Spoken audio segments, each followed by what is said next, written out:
Bienvenidos a una sesión más de este, espero, interesante ciclo del Círculo Bastiat, dedicado a comentar para ustedes algunos de los textos recogidos en el libro de Ayn Rand, La virtud del egoísmo.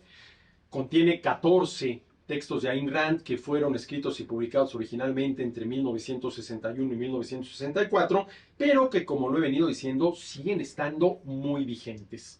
Y estamos analizando el primero de estos textos, que es el más importante de todos los que trae el libro, y cuyo título, el del texto, es La ética objetivista, en el cual Ayn Rand nos presenta, digámoslo así, la parte esencial de su propuesta ética, que ella misma bautizó como la ética objetivista.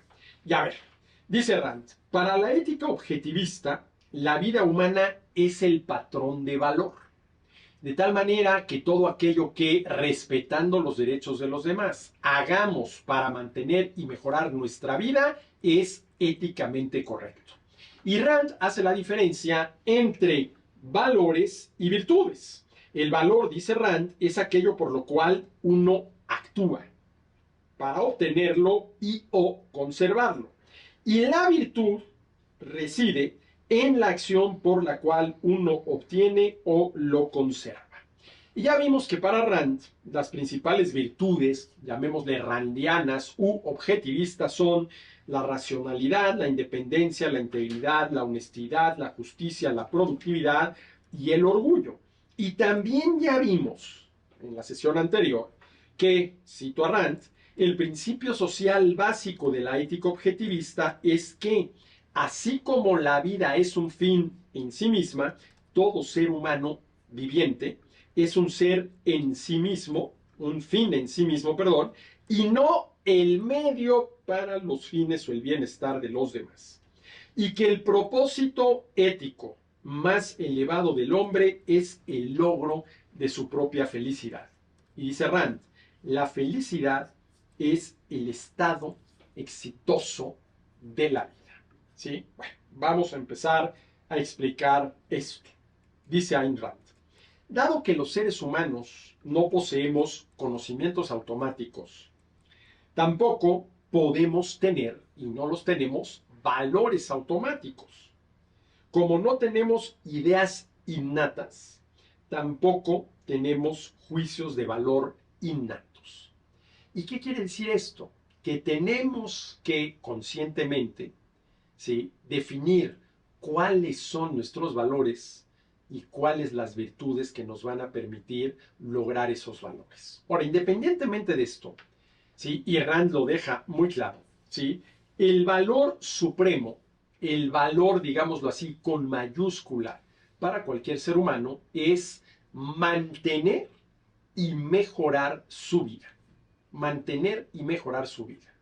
Y aquí repito lo que dije hace un momento. De tal manera que, respetando los derechos de los demás, esto es muy importante, respetando los derechos de los demás, todo lo que hagamos para mantener y, muy importante, mejorar nuestra vida, por ejemplo, alcanzar mayores niveles de bienestar, es éticamente correcto.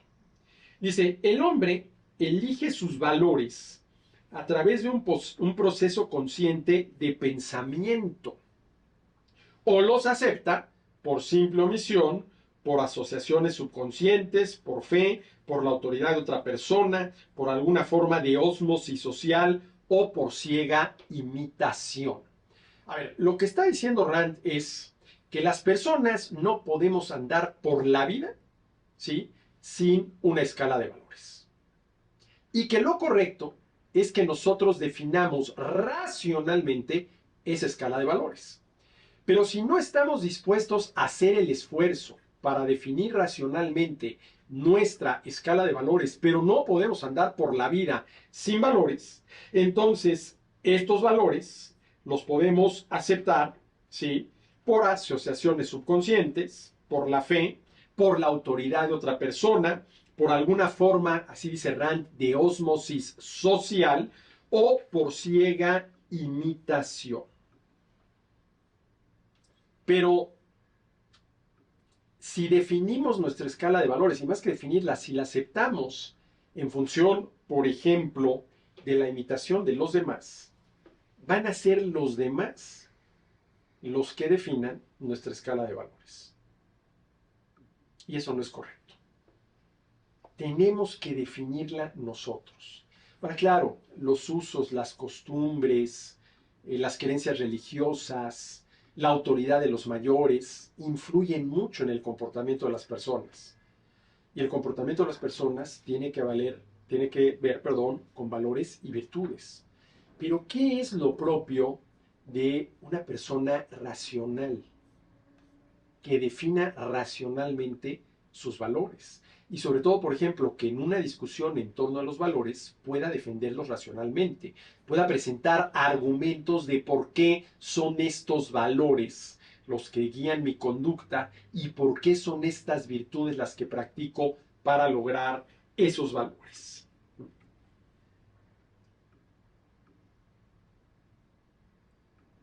El hombre, dice Rand, no tiene opción en cuanto a su capacidad para sentir que algo es bueno o malo.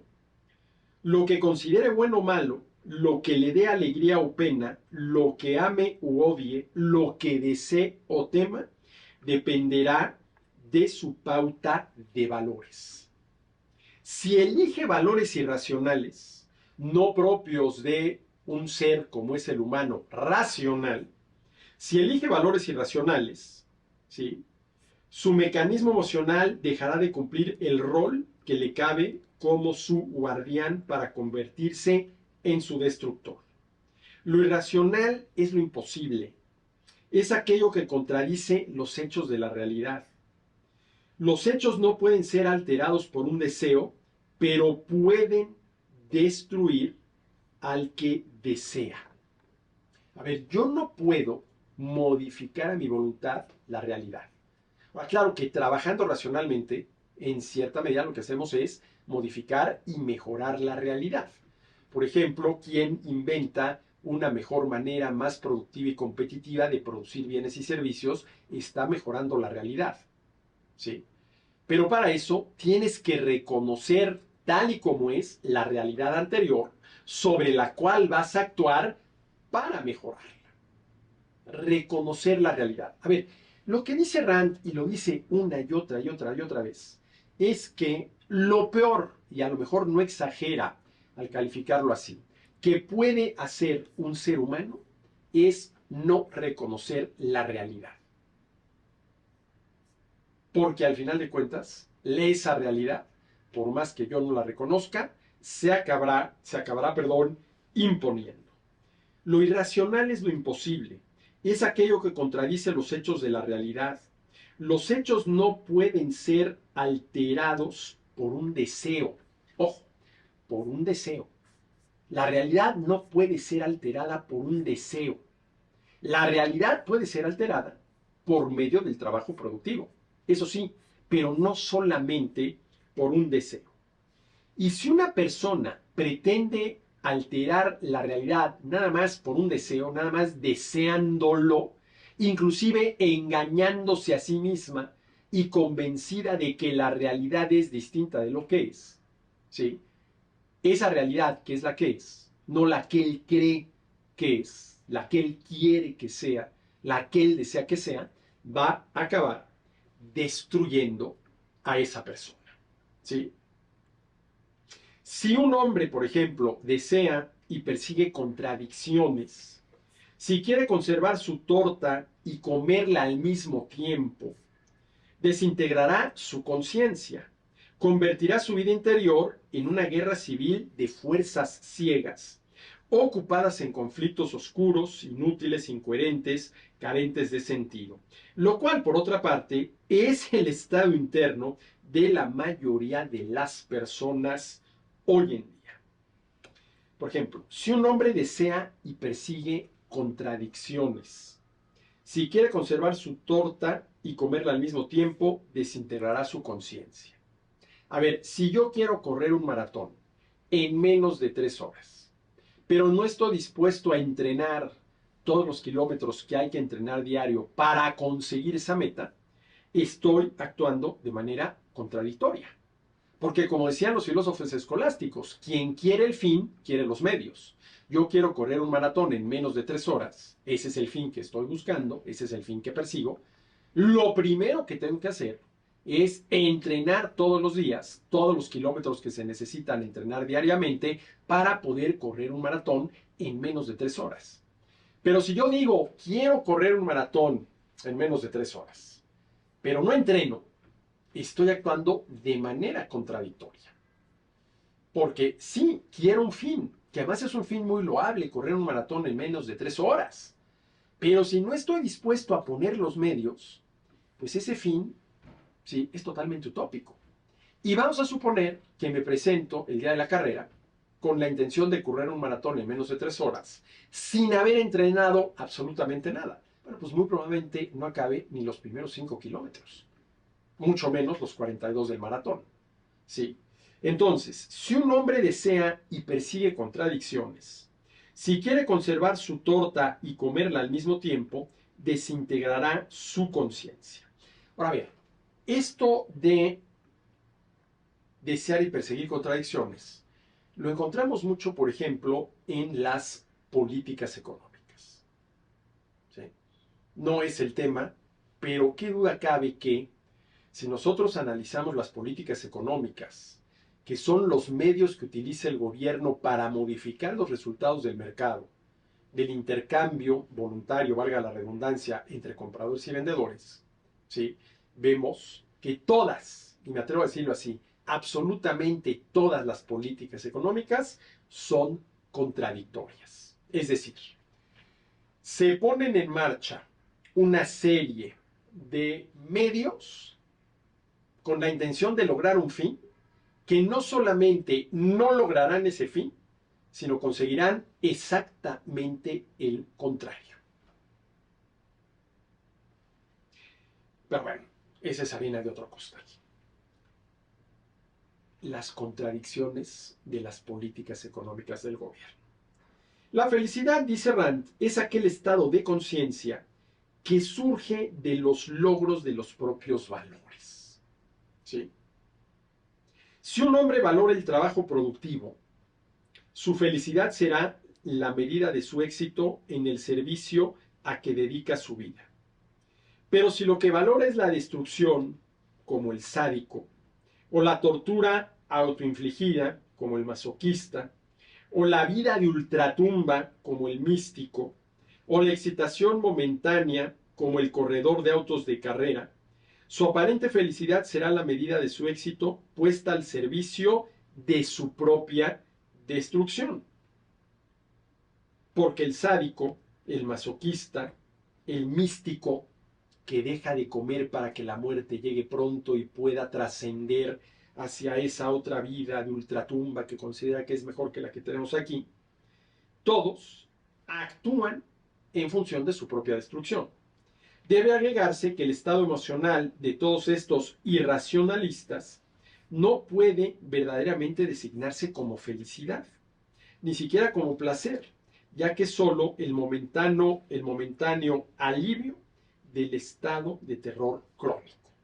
Bueno, a ver, lo que está diciendo Rand es que el tema de la felicidad, y la felicidad es algo objetivo, ¿sí? Que no depende exclusivamente de lograr lo que uno quiere, sino que depende de lo que uno quiere. Depende de lo que uno quiere, de cuáles son los valores en función de los cuales actuamos. ¿Sí? Y esto es importante. A ver, lo repito. Lo que está diciendo Rand es que la felicidad es una cuestión objetiva. Y a ver, mucha gente diría, no, es algo totalmente subjetivo, depende de cada quien. Lo que a mí me hace feliz, a ti no te hace feliz. Pero a mí me hace feliz y con eso es más que suficiente.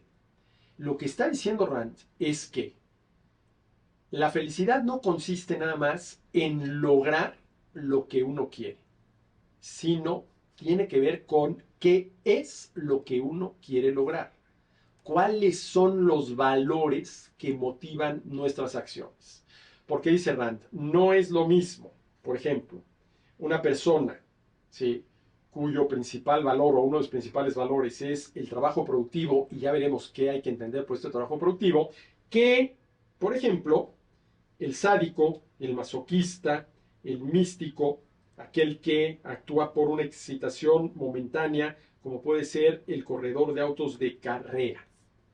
Y aquí hay toda una discusión. A ver, ¿tiene o no tiene Rand la razón al decir que la felicidad es algo objetivo que depende de los objetivos que uno persiga y no algo meramente subjetivo que depende de haber logrado el objetivo que uno persigue independientemente de cuál sea ese objetivo? Bueno, con esta pregunta nos quedamos y nos vemos aquí en la próxima sesión.